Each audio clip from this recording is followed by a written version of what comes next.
ঈদে টানা ৭ দিনের ছুটির কারণে আজ শনিবারও সাপ্তাহিক ছুটির দিনে খোলা রয়েছে সরকারি অফিস।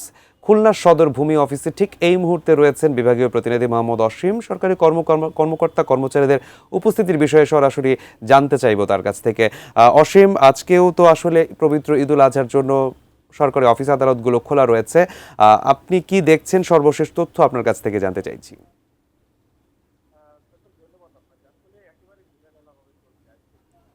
অসীম। সাইমুল, ধন্যবাদ আপনাকে। আসলে আমি যেখানে রয়েছি অর্থাৎ খুলনা সদর সহকারী ভূমি অফিসে, আসলে এখানে আমরা দেখছি যে অনেকটা ঢিলাঢালা ভাবেই চলছে অফিস।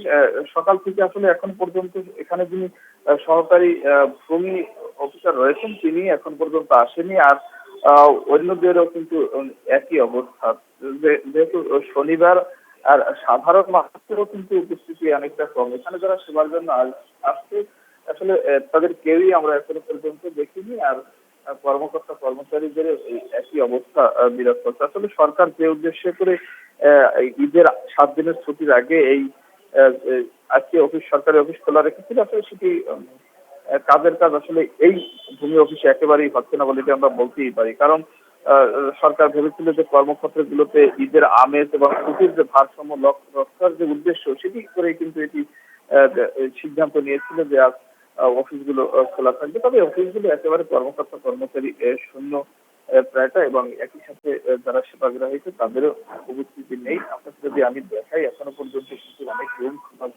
সদর ভূমি অফিসে রয়েছে, সেগুলো তালাবদ্ধ অবস্থায় রয়েছে।